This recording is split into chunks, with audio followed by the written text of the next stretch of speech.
छत्रपती संभाजी महाराज म्हणजे जगाच्या इतिहासातील सर्वोत्तम अजिंक्य योद्धा.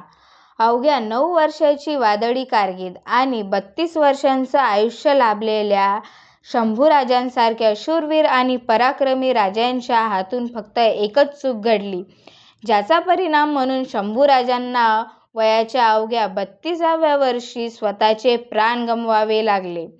छत्रपती संभाजी महाराजांच्या विरोधात अनेक कट कारस्थाने होत होती. स्वराज्यातल्याच कारभाऱ्यांनी तब्बल 3 वेळा त्यांच्यावर विषप्रयोग करण्याचा प्रयत्न केला, परंतु स्वराज्याच्या सुदैवाने प्रत्येक वेळी शंभूराजांचे प्राण वाचले. शंभूराजांच्या विरोधात पहिले मोठे कारस्थान झाले ते म्हणजे छत्रपती शिवाजी महाराज यांचे रायगडावरती निधन झाले. तिथेच त्यांचे अंत्यसंस्कार देखील करण्यात आले. मात्र शंभूराजांना याची तिळभर मात्र कल्पना दिली नाही. शंभूराजे यावेळी पन्हाळगडावर होते.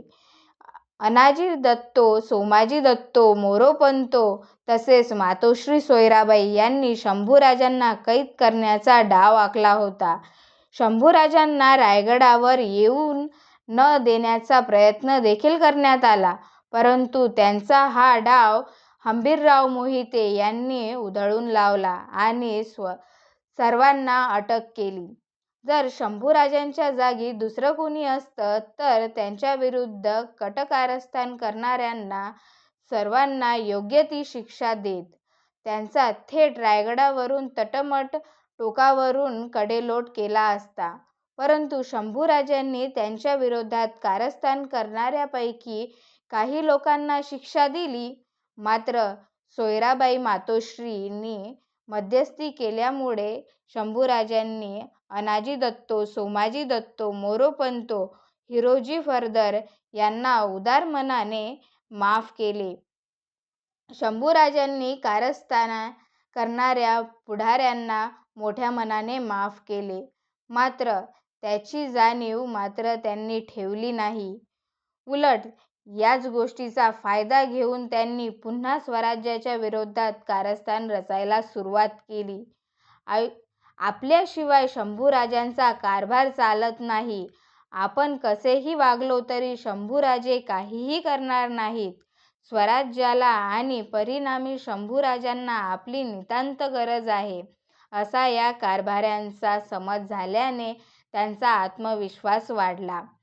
पुढे कालांतराने अनाजी दत्तो, सोमाजी दत्तो आणि त्यांच्या साथीदारांनी पुन्हा एकदा स्वराज्याच्या विरोधात बंडाळी केली.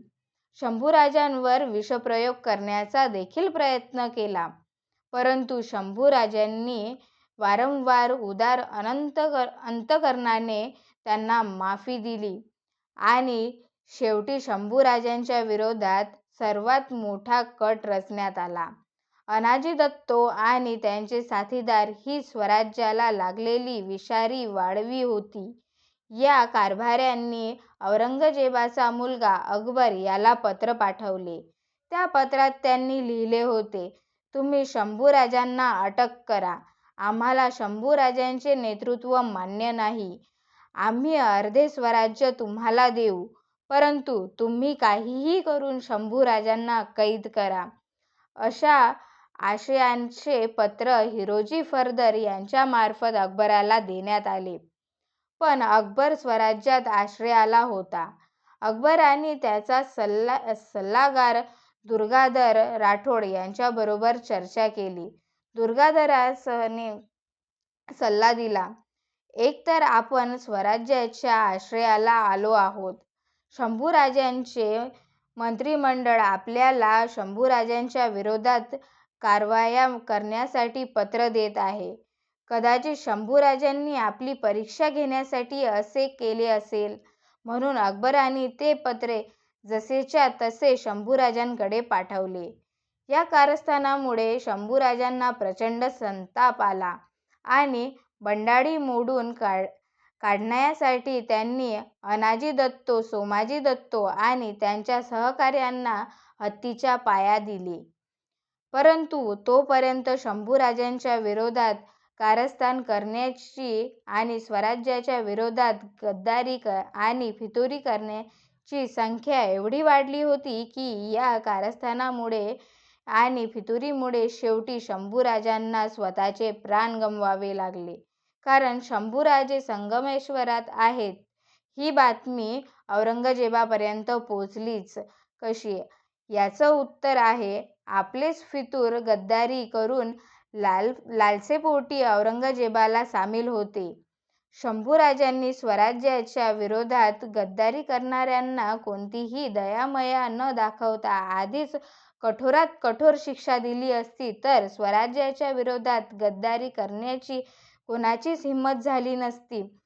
अण्णाजी दत्तो आणि त्यांच्या सहकाऱ्यांनी स्वराज्याला लागलेली गद्दारी आणि फितुरीची कीड आधीच नष्ट झाली असती आणि परिणामी आपल्याच गद्दारांच्या फितुरीमुळे शंभूराजांचे कैद झाले नसते. शंभूराजे आणखी काही वर्ष आयुष्य जगले असते आणि सह्याद्रीच्या दऱ्याखोऱ्यांमध्ये भगवा दौडला असता, फडफडला असता. जय शंभूराजे, जय शिवराय. मित्रांनो, तुम्हाला जर आजचा व्हिडिओ आवडला असेल तर चॅनलला लाईक आणि सबस्क्राईब करायला विसरू नका. धन्यवाद.